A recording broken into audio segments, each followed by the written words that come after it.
Hello, everybody, and welcome back to the Enterprise Dish. We are hanging out with the boys in Ohio, and we are going to be talking something you may have heard this in the news. Correct me if I'm wrong, Rick, if this hasn't made headlines about every single week for the past 18 months or so. But ransomware, it's not going away, and anything, it's getting more complex and more scary.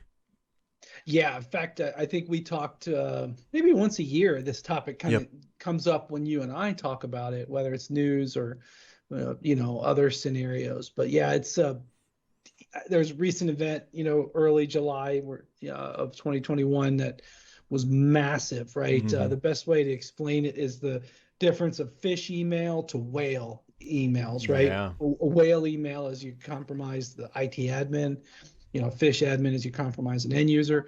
Now these supply chain ransomwares are, really going rampant. So what is a supply chain ransomware? A lot of times people Mm-hmm. don't even know what that means, but imagine you're using something with like an advanced style home and it has bidirectional communication back and forth to some central service in your own infrastructure, and that becomes the inbound, right? It's basically being walked in, Mm-hmm. and if it's compromised up top and then it can be pushed down through multiple sites, it can be ugly. In fact, I just spoke with um, an individual Mm-hmm. who was dealing with that, and I had a nice little debrief of that. Some really good advice that came out of that, actually. But it's been really bad this month, and I spend a lot of my kind of non-beam evangelism Mm-hmm. effort on giving people some tips on bolstering their ransomware resiliency footprint. So I can just dish out tips, Brad, if you need to.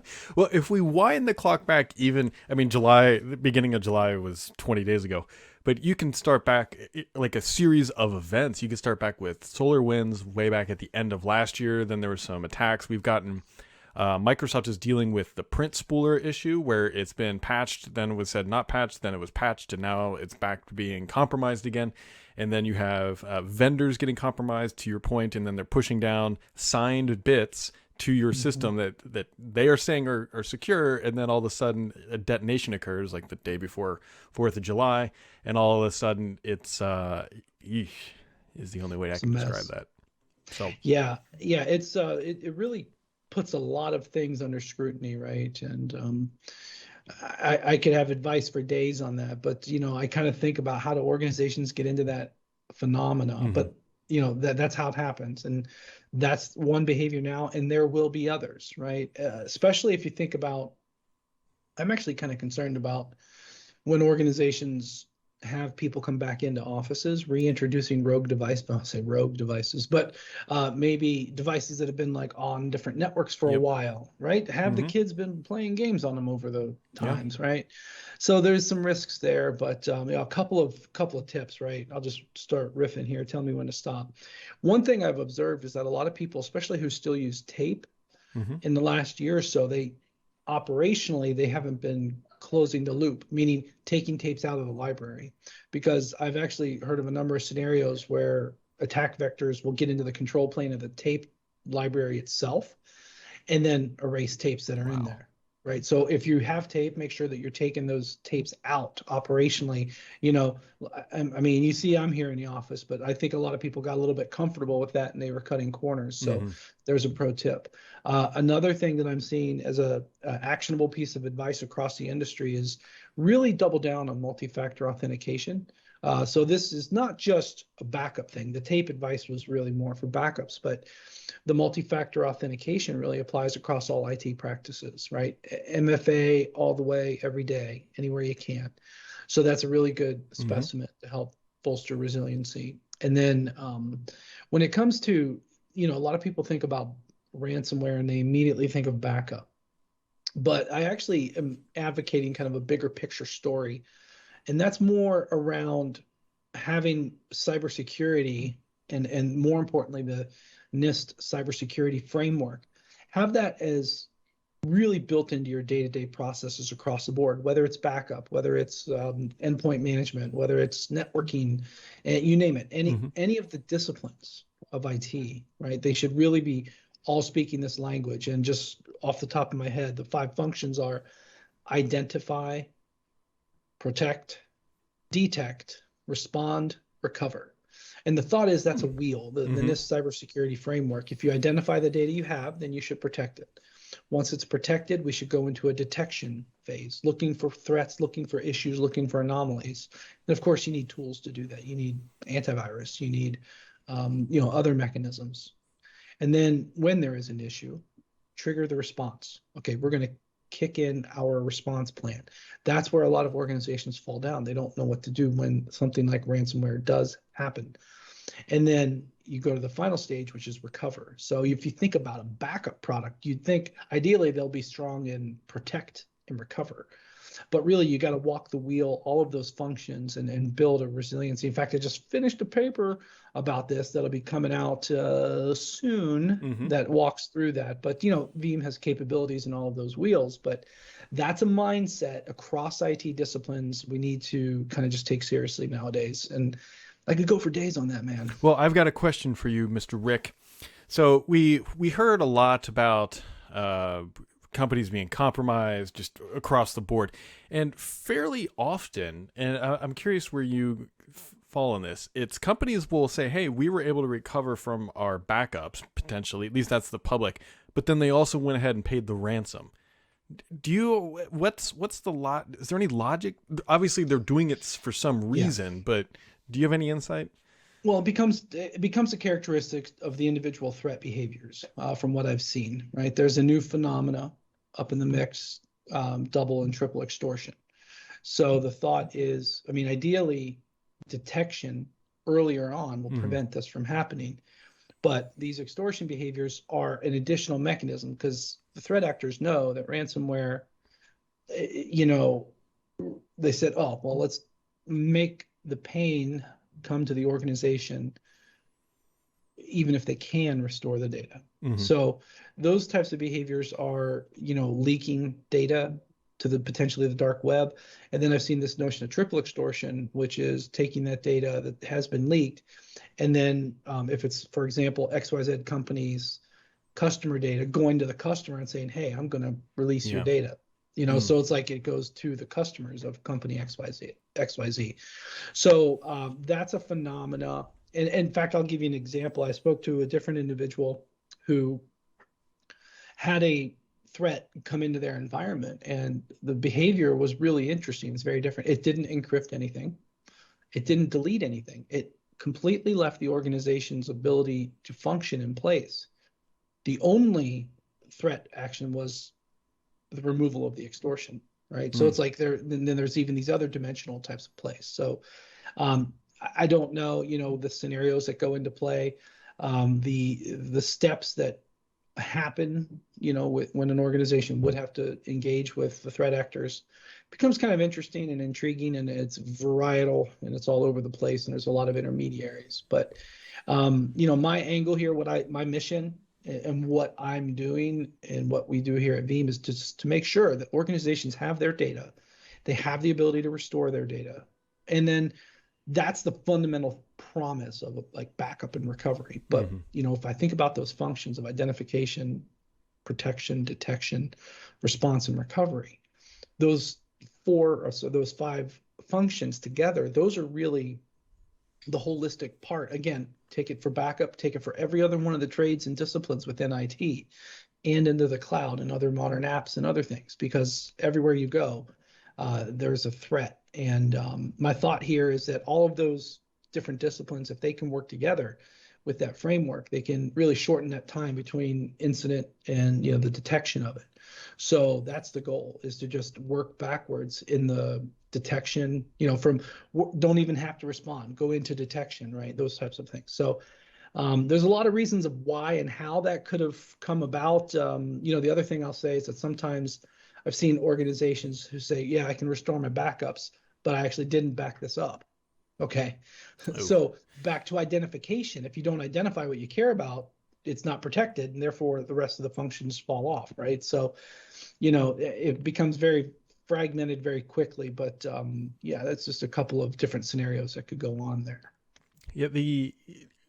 I had a hedge or a guess, and maybe it's part of it too, is obviously if you get compromised, you've been compromised. They've found a way into your system. And just by restoring the backup doesn't mean that they no longer have access to your system. And to your point, okay, yeah, you recovered completely, but that was what, a day of downtime? And then they can just, flick a couple of keystrokes probably in PowerShell, and then you're back down again, and a day recovering and trying to figure out how they got in can be a whole different thing to being able to simply just recover your environment. Yeah, that's actually the fundamental problem. How does the threat start? How does it get Yep. in, right? And if you look at the Verizon data breach incident report, Coveware puts out a lot of good Mm-hmm. statistics. Veeam's done internal private surveys from respondents, and some other research I've had. Really consistently, there's three main modes of entry. Main modes of Mm-hmm. entry. The main ones are um, remote access not done well. The second is phish email or spear message text, and the third is updates exploited vulnerabilities. And I don't have enough market share data to indicate Mm-hmm. some of those supply chain distributions to sit into that bucket just yet. But those three and then this new emerging behavior are really the main modes of entry. So if you work backwards and try to, like, say, to my previous point, how does this problem happen? Well, let's do remote access right. Let's train people and use some common sense on email. Let's make sure systems are updated. And then let's reassess what's been walked in and welcomed into the network without Mm-hmm. any real question, dial home and things like that. So if you put all of those different, kind of mindsets together, which are kind of things we should be doing anyways, getting remote access right, doing updates and some common sense on email and things like that. Those are characteristics that will help hedge off some of the main attack vectors, right? Sure, there's removable media. There's, I spoke to an organization recently that their experience with ransomware so far has been, oh yeah, an individual on their laptop had an incident and it got messed up Mm-hmm. on the endpoint. But I'm like, hey, ransomware is not just a PC problem anymore. Yeah. It is much more in scope. And I didn't want to scare the individual, but it was like, hey, I've seen the other side of the mountain and it's not so good. So we need to take this pretty seriously today. Oh yeah, if this laptop gets compromised, I would assume the entire network is probably that it's connected to has probably been infected in some capacity. Well, Brad, I have a backup product that's even free that can back up that device you're talking about. So next time I see you, I think I'll give you some of the, well, actually, I have it on USB, but I just said don't be putting in removable media randomly. But I'll give you a link. Trust it. Like, well, some people may not know this, especially the audio. But Rick, I'm just kidding. Works at Veeam. If there wasn't enough green in the background, enough Veeam on signage, it. I don't know. People may not. Shoes. Yeah, the shoes look legit too. Those are wrong way. Yep. Those are Nike Air Force Ones. Nice. They're officially my uniform though, How many because pairs do you have? this is now my second pair of Veeam issued shoes. Yes, and I think I have enough different types of socks to go the whole week. Wow. But it's funny with the shoes though. I'm calling them uniform because apparently if you're given a gift of a Mhm. certain amount, you have to claim it on your taxes. I'm calling that uniform. Yeah. So no, I don't want that on my tax. If not, Yeah. I'm sending it back. I don't know where on the 1040 you write Air Force Ones. Yeah, well, they even say Ricatron on them, so they're like, personalized in Veeam, but I don't know, they're too fancy. I've never worn them, believe it or not. Speaking of Veeam, by the way, I believe that you guys just landed pretty well on the Gartner reports. Yes, that's right. That is right. I spend the whole month of March, believe it or not, Brad, working on with a couple others at Veeam, but we work on our entry to the Gartner Magic Quadrant for enterprise backup software. And I feel that I've been at Veeam now. This is my 11th year. Wow, is it really? Yeah, it's crazy. It's awesome. And actually, I knew, and for the audience, I knew Brad even before I was at Veeam, Mm-hmm. right? So we go way back. Way back. But actually, even before Brad was doing this, So, Mm-hmm. but anyways, I've seen it change and grow and add products and add capabilities and be much more capable and comfortable going into new segments and, the enterprise, for example. And really the result of the Magic Quadrant this year is just like, I don't know if anybody's a parent, they understand what I'm talking about. It's like, whoa, it's growing up. I love it. But yeah, we place good. We hold an axis, right? So that's an interesting characteristic. I guess there can only be, there's two axes, the northbound and the east-westbound axis. I guess you say there's four because there's a side you don't want to be on, right? But on one of the axes that you want to be on the upper side of it, we are an axis holder for the ability to execute. And I tell you, you can kind of see it on my sheet back there, but I have a little motto for my team: GSD, get stuff done, and that just execution, and I personally have like a little, maybe it's a sickness, a pretty intense work ethic, right? Yeah. But it just is reflected in the heart and soul of Veeam, really, of just executing, whether it's, of course it's market presence and customer adoption, but even like partner programs, integrations, alliances, breadth of platform. There's so much that goes into it. But, I really think it was a good result. And, we're never done. That's the thing, right? We're already like strategically working towards, okay, what's the next one going to do? What do we need to do to, what do we need to combat from our own assessment, right? Forget the other market. I look specifically at Veeam, and me and the other resources that go at it. We really never stop on that. Yeah, I mean, that's the reality of it. I mean, you can look at, I primarily pay attention to the Microsoft world. They're launching a new OS, actually two of them, kind of, sort of, here in the fall. They're launching a version of Windows 10, a version of Windows 11. They're rolling out Azure stuff all of the time. The hybrid world is just getting more integrated and complex. And at the end of the day, you've got to decide, where's my data going to live? How am I going to replicate it? Because while Microsoft says, hey, we'll make sure your data is available, they're not responsible for it. It's your data that you're responsible for, and making sure it's available is a very important task. Nobody wants to learn about the shared responsibility model the hard way. Right. Okay. Quick story. All of the clouds, Azure, Google, and Microsoft, or what's the other one? AWS. Yep. Sorry. That small one. Yeah, that one. Yeah. All of them have the shared responsibility model, data classification model, whatever they call it, but they consistently, it's actually the only thing they're basically consistent on. The responsibility of the data sits with the tenant. Mm-hmm. And they're simply put in charge of the service and the availability of the service. Everything from the data center, the power, and keeping the compute platform running. But inside of that, the data that you have, becomes the responsibility of the tenant. So, that's one of the reasons why I say, for example, our Microsoft 365 backup product's doing so well, right? It's like our biggest quote unquote competition is just knowing that you need to have a backup, right? Mm-hmm. So we have to tell that to people. Same with Azure, AWS, Google as well. So yeah, just definitely think if you have data you care about, have it protected wherever that is. Cloud, on-prem, laptop, the computer in Brad's basement, you name it. I'd like to say there's only one down here, but there's multiple.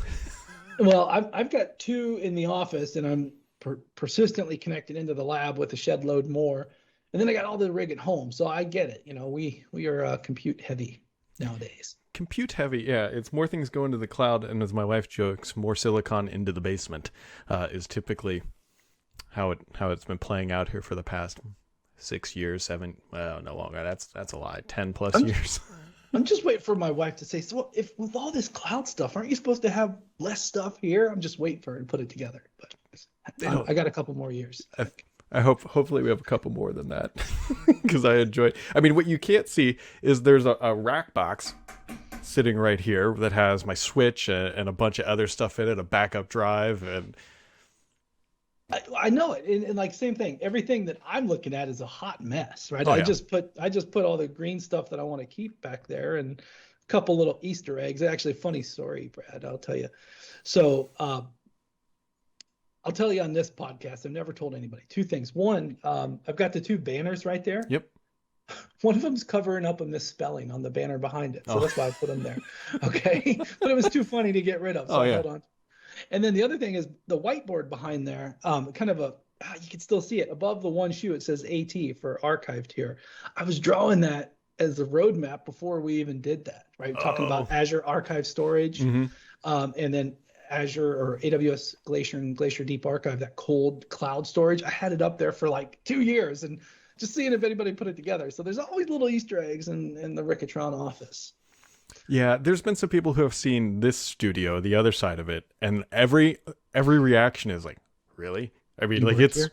They pay. Is this a jail or is this your office? well, I mean, like this looks semi-professional, good lighting and everything Semi. else, but Yeah. the problem is I'm quite literally talking. I'm looking at my furnace right now. It's quite hilarious every time we get a furnace service twice a year for winter, and the guy always comes in. It's always somebody different, and I have to explain to them why why this is here. Yeah, we run a small studio in the basement. Don't get scared. Yeah. What's going on? Legit. Everything else good in your hood, my man?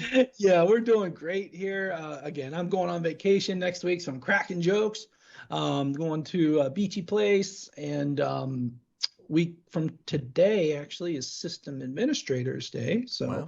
30th of July, happy every System Admin Day. That's an excuse to ask your boss to expense lunch or get Mhm. yourself a treat or leave early or whatever you want to do. Let's see what else is going on. Veeam's going to be at SharePoint Fest in Chicago Oh, that's next coming up. week. Yep. So one of these M365 type events. There, you know, it's starting. It's an emerging thing, and if I don't know when this will get published, but Tuesday night of that event, we're going to host a V-Beers Nice. first round on Veeam.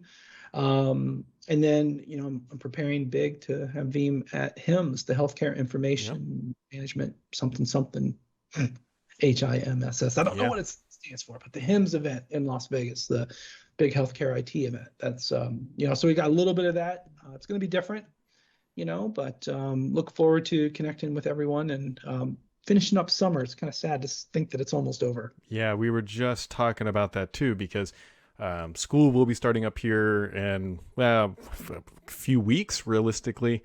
And even though that the heat isn't done, that's the end of summer, right? When the kids go back into school, that's when we consider it.